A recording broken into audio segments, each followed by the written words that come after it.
Captain Derek Stone hurled the jammed M4 rifle at Emma Cross. "Take it, Secretary. At least pretend you know which end shoots." Stone's voice dripped with contempt, cutting through the explosions outside FOB Saber's perimeter walls. Emma caught the weapon with reflexes so natural that Martinez, the young private crouched beside her, had to look twice. Her fingers swept across the safety selector with a movement he swore was more professional than their drill instructors. The alarm sirens had started wailing at 1,500 hours. FOB Saber wasn't much to look at. A small forward operating base housing 65 souls in Iraq's Anbar province, surrounded by concrete barriers that now seemed pathetically inadequate against the 180 insurgent fighters converging on their position. Emma had been at Saber for 7 months, quietly filing reports and keeping to herself. The other soldiers knew her as the soft-spoken staff sergeant who typed faster than anyone else and never complained about the 115-degree heat.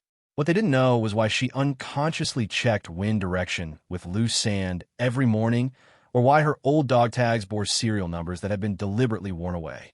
"Cross, get your skinny ass to supply and grab more mags," Stone barked as mortar rounds began walking closer. The captain was 6 feet 4 inches, built like a linebacker. He'd made no secret of his opinion that women belonged in support roles, preferably stateside. "Sergeant Cross is our dead weight," he'd announced during yesterday's briefing, loud enough for everyone to hear. The first wave hit the western perimeter at 1,515 hours.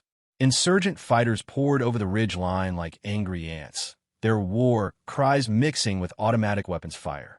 Emma watched Stone directing the defense, his movements increasingly frantic as reports crackled over the radio. Something made Emma pause as she headed for the supply bunker. A sound beneath the chaos, the distinctive crack thump of a Dragunov sniper rifle. She tilted her head slightly, calculating trajectory from the sound delay. 950 meters, she murmured to herself. Northwest ridgeline, probably behind that cluster of rocks. "What did you say?" Martinez had followed her, clutching his M4 like a lifeline. The kid was 20, fresh out of boot, and his hands shook. "There's a sniper, northwest ridge, 950 meters out. Tell Captain Stone he needs to shift 3rd Squad 25 meters south, or they'll be sitting ducks." "How could you possibly know?" "Just tell him." The young private sprinted back to Stone, who was screaming into his radio for fire support that wasn't coming. Emma watched the exchange, saw Stone wave Martinez away dismissively. The distinctive crack of the Dragunov sounded again. This time, a soldier from 3rd Squad spun and dropped, clutching his shoulder. Stone's eyes went wide as he realized the female desk jockey had been right. "Tower 2 is down. They're inside the wire." The panicked voice over the radio made Emma's blood run cold. Inside the wire meant the insurgents had breached their primary defense. By the time Emma made it back to the command post, the situation had deteriorated into barely controlled chaos. Insurgent fighters were pouring through the breach in the western wall, and Stone's defensive line was crumbling. "Fall back to secondary positions." Stone's voice cracked with strain. He spotted Emma crouched behind a concrete barrier. "Cross, what the hell are those magazines?" Before she could respond, he noticed the rifles slung across her back. "What are you doing with those?" "You qualified expert on PowerPoint, not rifles." An RPG streaked overhead, exploding against the communications antenna. In a momentary lull that followed, Emma heard it again.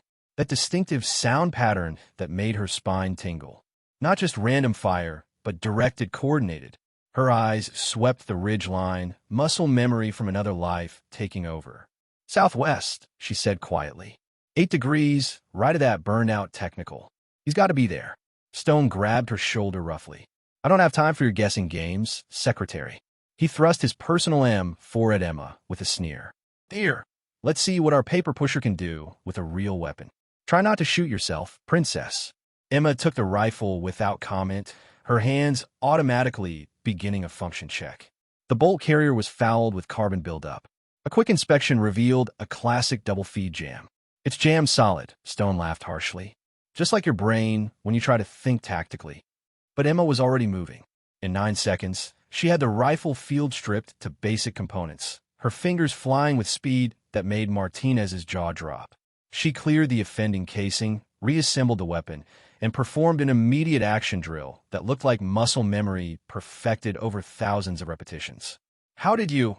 Martinez started to ask, but incoming fire sent them all diving for cover.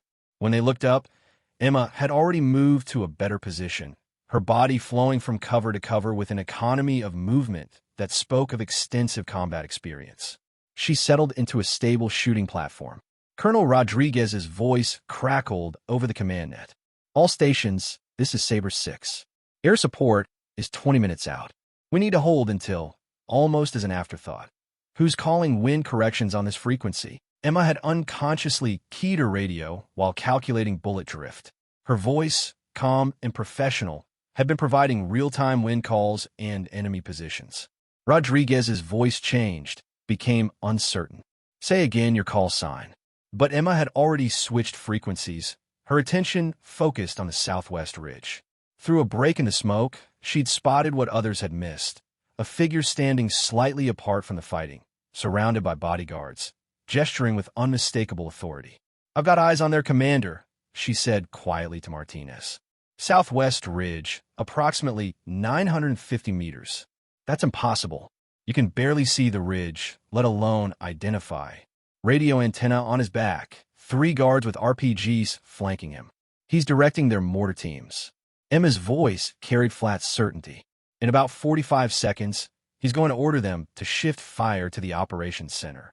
True to her prediction, mortar rounds began impacting near the ops center exactly 45 seconds later. Stone, who had been close enough to overhear, stared at her with suspicion and fear. "How the hell could you know that?" Emma didn't answer. She was busy calculating wind speed, distance, elevation changes, and the unique ballistics of a damaged rifle. The math came as naturally as breathing. "You're not really going to try to—" Martinez watched her settle into a prone position. "That's 950 meters with iron sights and a foul barrel. Nobody could make that shot." Stone came charging over. "Cross, what the hell do you think you're doing?" The sharp crack of Emma's voice cut through his tirade. "Captain, either help or get out of my way. People are dying." Something in her tone made Stone step back involuntarily. Her usually soft brown eyes had gone cold and flat. As her tactical vest shifted, it revealed something that made Martinez gasp. A scar on her right shoulder, circular and pronounced, with radiating lines spreading outward like a starburst. The kind of mark left by thousands of hours with a rifle stock pressed into exactly the same spot. Wind full value right to left, gusting 6 to 8 meters per second, Emma murmured, making minute adjustments to her sight picture. Her breathing slowed, fell into a rhythm that seemed divorced from the battle raging around them. Rodriguez's voice over the radio stopped Stone's protest. "All stations, enemy commander identified on southwest ridge. We need immediate suppression on that position or we're done." Emma smiled grimly. She'd already calculated for the bent front sight post, the foul barrel, the way the afternoon heat created shimmer that would throw off point of aim at distance. Just as she reached the breaking point, the rifle jammed again. The click of a dead trigger sent ice through Emma's veins. The enemy commander was already moving. Without conscious thought, Emma's hands executed a tap-rack-bang drill with violence and precision that spoke of muscle memory forged in crucibles far from this dusty FOB. The forward assist slammed home, and she was back on target. Time dilated. Between one heartbeat and the next, Emma found that perfect intersection of breath, sight picture, and trigger press. The damaged M4 bucked against her shoulder. 950 meters away, through dust and smoke and chaos, the enemy commander's head snapped back in a pink mist. His body crumpled with the boneless finality that comes only from a perfect central nervous system shot. For 4 seconds, nothing changed. Then the enemy radio exploded in panic chatter as their coordinated assault collapsed into chaos. Insurgent fighters who moments before had been pressing their attack suddenly found themselves leaderless, confused, pulling back in disorder. "Holy mother of..." Martinez couldn't finish the sentence. He was staring at Emma with the expression of someone who'd just watched magic. Stone's mouth hung open. Impossible. Nobody makes that shot. Not with iron sights. Not with a damaged rifle. Not at 950 meters. Emma was already moving, transitioning to her secondary sector of fire. "Contact left, 250 meters, she called out, engaging targets with controlled pairs that found their mark with monotonous regularity. Rodriguez's voice crackled over the command net. Outstanding shooting. Who made that shot? Stone keyed his radio, his voice uncertain. Sir, it was Sergeant Cross, the admin NCO. The silence stretched for several seconds before Rodriguez responded. Say again. Did you say Cross? Affirmative, sir. Staff Sergeant Emma Cross. Rodriguez's next words were barely audible. Phantom? After all this time? It can't be. The distinctive whoop whoop whoop of rotor blades suddenly filled the air. Two black UH-60s materialized from the heat shimmer, flying fast and low. They flared hard over the FOB, door gunners already engaging targets on the ridgeline. Emma's eyes tracked their approach, noting the lack of unit markings, the modified rotor systems. She knew these birds. More importantly, she knew who flew them. Operators in black kit fast-roped down with speed that made regular infantry look like they were moving in slow motion. Navy SEALs. The cavalry had arrived, but Emma knew this was no coincidence. One of the operators, a master sergeant with graying temples, paused when he saw Emma. Even through his ballistic sunglasses, she could see the recognition, the disbelief. Within minutes, the combined firepower had broken the insurgent assault completely. Enemy fighters streamed back over the ridge lines, leaving their dead behind. As the dust settled, a third helicopter appeared on the horizon. A command bird with communication arrays bristling from its hull. It circled once before setting down. The man who stepped out made Colonel Rodriguez snap to attention. Major General Marcus Kane, commander of Joint Special Operations Command. The kind of brass that never showed up at a tiny FOB unless something monumentally significant had occurred. Kane strode through the carnage with purposeful gait. He stopped in front of Emma, who had risen to attention despite the rifle still in her hands.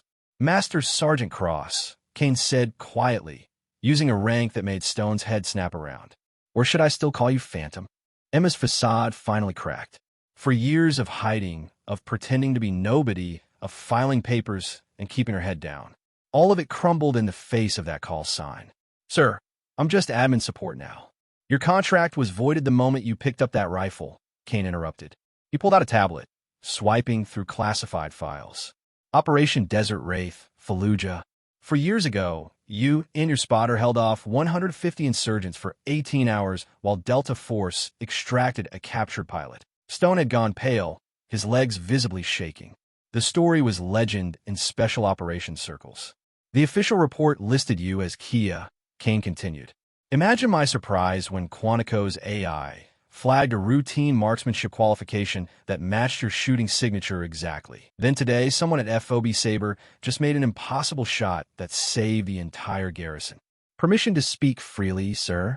Kane nodded. I requested the discharge. I requested the new identity. After Desert Wraith, after losing Thompson, I needed to not be Phantom anymore. Emma's hands stilled on the folder. Connected how? Kane's expression was grim. The enemy commander you just neutralized.